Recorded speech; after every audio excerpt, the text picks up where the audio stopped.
Moshe Rabbeinu, Moses, our teacher, and Dolly Parton have in common? You got to admit, that's a great opener. What do Dolly Parton and Moshe Rabbeinu have in common? So let me tell you, Dolly Parton is a real American icon. In her 70s, she still sells out arenas. She's always impeccably dressed, a real glamour queen. But she's also a philanthropist whose literacy program has sent free books to millions of children.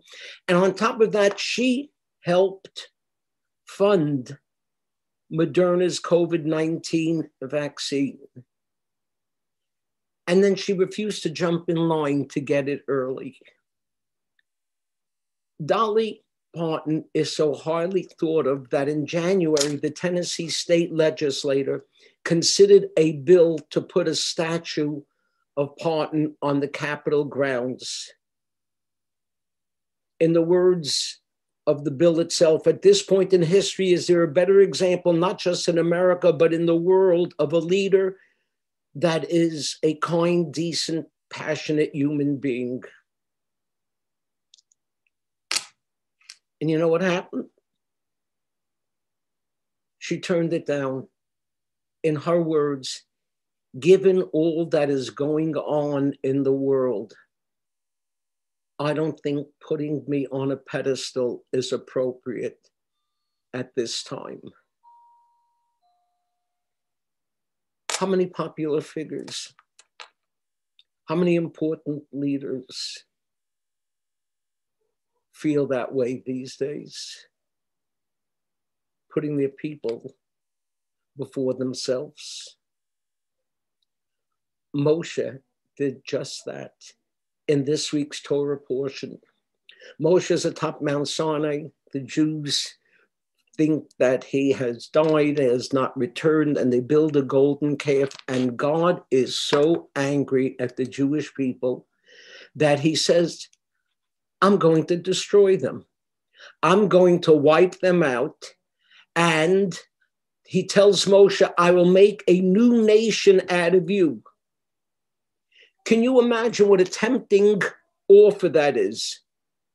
God is offering Moshe the spotlight forever. God's promising Moshe that he'll be like Romulus or George Washington, the father of a great nation. Other great leaders, when offered a similar spotlight, jumped on it. Alexander the Great wanted all children to be named after him, named cities after him. Romulus had Rome named after him. The first calendar was referred to as the Julian calendar after Julius Caesar, and he made sure that the month of July was named after him. Augustus, who succeeded him on Rome's throne, accepted the next month, August, for his name. And I guess after running out of months, the rest of the Caesars just settled for a salad bearing their name. Dolly Parton didn't want it. Moshe didn't want it. And I wish the American people had leaders who didn't want it. You remember when there was a word bipartisan? You know what bipartisan means? It means we're going to get together and do it for the sake of the people. Robert Dole was just announced. He's in the late stages of cancer. You know who went to visit him? Joe Biden. They've been friends for decades. Dole, the arch conservative, Biden, the leader of the Democratic Party. But they used to work together for the good of the people. You don't see much of that anymore. And you don't just simply not see that amongst leaders, but amongst the common man as well. I saw someplace that a group of conservative right-wing media, I think it was from Aeon on, I don't even recall the initials. When they came to a White House press conference, they refused to put on masks. They didn't want their rights impeded on. But what about everybody else who's there? Don't you care about others, not just yourself? People would like to smoke wherever they want, but they don't do it because you have to take other people into consideration. I know how this feels. I think a 65 mile per hour speed limit is ridiculous, absolutely ridiculous. I would love to zoom around the Beltway, but I have to take others into consideration. While I would be enjoying my ride, thousands of people might have been wiped out. You can't have a society where you only care about yourself.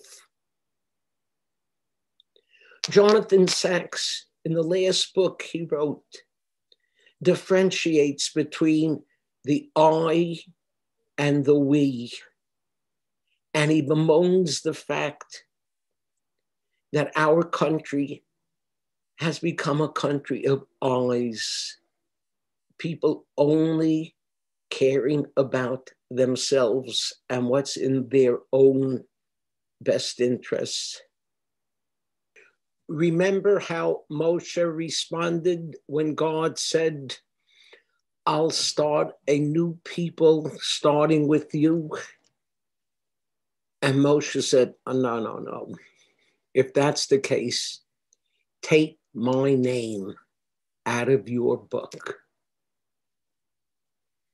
Moshe never put himself first. Moshe only cared about his people. That's what makes for people caring about each other, going from I to we.